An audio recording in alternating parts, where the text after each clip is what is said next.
Welcome to St. Louis on the Air. I'm Sarah Fenske. Yesterday, Opera Theater of St. Louis announced some big news, the biggest gift in its 44-year history. We're talking $45 million, and this gift came from a longtime fan of the opera. Joining me by phone to talk about it is Andrew Jorgensen. He's the general director of Opera Theater of St. Louis. Andrew, thank you so much for being here.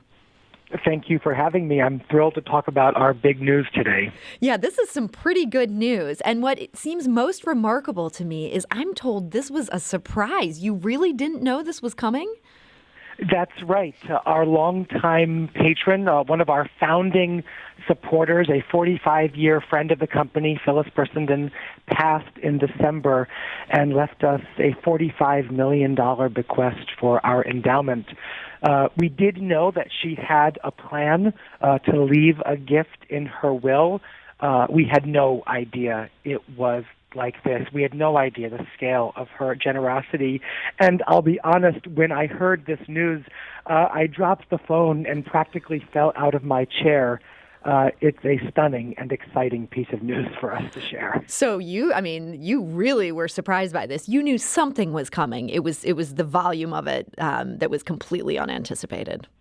Yes, that's right. And to put this in perspective, this is one of the biggest gifts that any opera company has ever received. Opera Theater has been so fortunate to have so many people who have been extraordinarily generous to our company, but gifts like this one come along less than rarely, I will say. Now, Phyllis Brissenden, she was a longtime supporter, and you'd gotten to know her a bit. I know you haven't been here that long, but during that time, she was someone that you knew. So tell us a little bit about her. What was she like?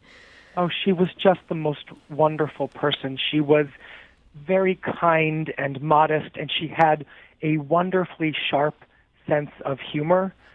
She was passionate about dogs. I had the chance to have doggy play dates. I would go to visit her in Springfield and take my dog to play with her dog. She was passionate about the environment, about opera, about music, and about supporting the causes that she loved, although often very quietly. Phyllis was someone who really had relationships with everyone in our company. She was very close to each of my three predecessors, our previous general directors. She was close to our starring singers, but she was also close to members of our garden staff and members of our stage crew, and she knew members of staff. She loved and was beloved by everyone in the company and just took real joy in her association with Opera Theater. She often would say that Opera Theater was her family, and I suppose we now know just how much she meant that. So she really kind of adopted everybody. I understand she didn't have any children. Is that correct? That's right. Phyllis left her assets to causes that she believed in. Her husband predeceased her by many years, and she didn't have children. But she had family, and that family was in large part Opera Theater, and we feel so honored to have been part of her chosen family, and we're humbled by her generosity that she's now left to us. Now, you mentioned that you would go see her in Springfield. This is Springfield, Illinois? That's right. Phyllis was from Springfield, Illinois. She grew up there. She lived in St. Louis for a period of her life, and she lived in St. Louis when Opera Theater was founded. But even when she moved back to Springfield, she would come down and she would never miss anything at Opera Theater. She would drive down 7, 8, or 9 times during our 6-week festival season for several day-long trips so as not to miss performances or master classes or board meetings.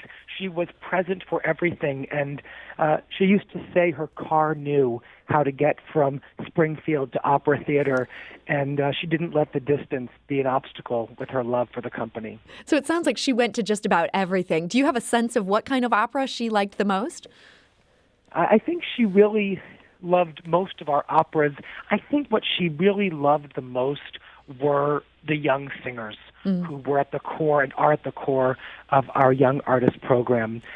She, under the tent after performances, people might know we have these wonderful festival tents in our gardens after the performances. People come out and enjoy a drink under the stars with the casts And Phyllis would always be taking pictures with members of the cast. And we have these wonderful photo albums that she had with pictures of her with singers and star singers and younger singers. And it's a wonderful way to remember the love that she had for singing and for singers. I think that was at the core of her passion for opera.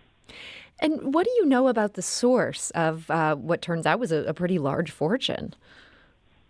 It was, and it's not really for me to speculate about exactly where that came from. I know that at some point in the past, Phyllis's family had owned department stores. There's also, I heard that Phyllis's great-grandfather was Abraham Lincoln's law partner, part of the firm Herndon and Lincoln. Oh, my. So this is Springfield royalty here. Which I believe to be a true story, though it might be apocryphal. I don't know exactly where her wealth came from. I only know that during her life, and certainly now that she is gone, she was very generous with our company. Boy, that's for sure. And so we know that she died in December. I'm wondering, when did you have this moment of falling off your chair? When did you learn about this big bequest? It's been a few weeks that I have known, and as you imagine, or you might imagine, an estate like this one takes some time to settle, and we have been in touch with the executor of her estate, a lifelong friend of hers in Springfield, who also comes to Opera Theater as we work on the details of this wonderful gift. So you've been keeping this secret for a couple weeks now, at least from the general public. Has this just been killing you to know you have this great news and you can't quite just yet go around sharing it? It is always tough to keep a wonderful secret, but one of the privileges of my job in the last several days has been to share this wonderful news with so many people who love our company. With members of staff who were close to Phyllis, with the chairman of our board who was close to Phyllis, with my predecessors who each had a wonderfully deep relationship with her, and really to whom the lion's share of the credit goes for cultivating such a meaningful relationship. It's rare that you get to share this kind of news with people, and it's been a joy to see the reactions as we share this incredible news. Yeah, I imagine you've had a really fun day and a half here. And I've seen, lots of people who otherwise are very, very well-spoken have let some four-letter words slip out in the surprise and delight of this moment. And beyond that, you've kind of gone viral. I'm reading about you now in People magazine. There's been national coverage of this gift. We are not, that's right, we are not so often featured in People magazine. Good Morning America tweeted about this yesterday. AP, the New York Times, throughout the region here. This is an inspirational act of generosity, and I hope that our good fortune and Phyllis's generosity will be inspiring for arts organizations and philanthropists around the country. A rising tide lifts all boats, and certainly in the arts, we need these positive stories of possibility.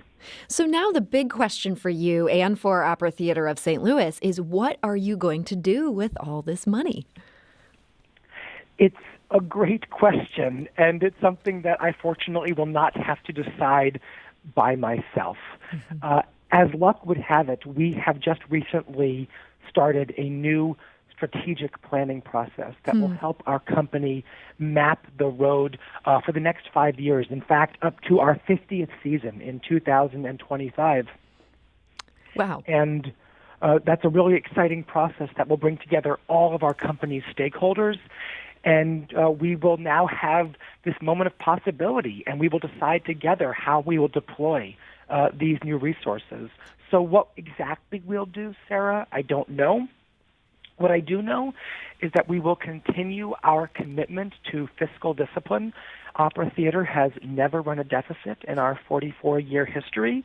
We will find ways to engage more deeply in the St. Louis community, to heighten our civic impact throughout the calendar year outside of our festival season, to heighten our impact in the national arts and opera community, and of course, to heighten our commitment and to ensure our commitment to the very best art on our stage and the very best music on our stage during our festival season.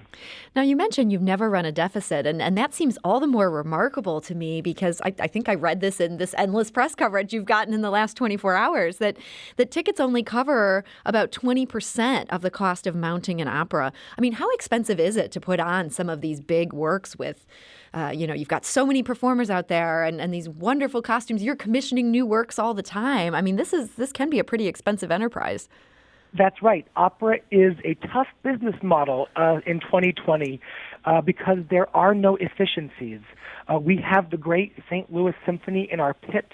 We have hundreds of artists on stage and backstage, all of whom are needed to make this magical art form come to life. I often say opera is the original multimedia art form, and it's true. We need a unique array of people to make it happen. And because of the relatively short duration of our season and the small size of our wonderfully intimate theater at the Loretto Hilton Center at Webster University, ticket sales cover less than 20% of the cost of putting on our shows.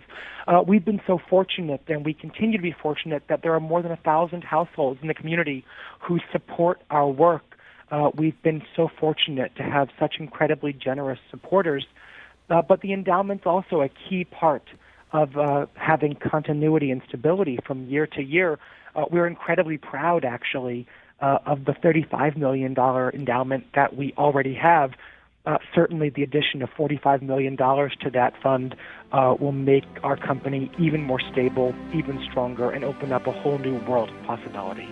Well, I can see why you're in such a great mood, and I do think fortunate is really a great word for Opera Theater of St. Louis this week. So, Andrew Jorgensen, General Manager of Opera Theater of St. Louis, congratulations, and thank you so much for joining us today. Thank you. It's a pleasure to share our good fortune with you and with the community today. Thank you. This is St. Louis on the Air on St. Louis Public Radio. That's 90.7 KWMU.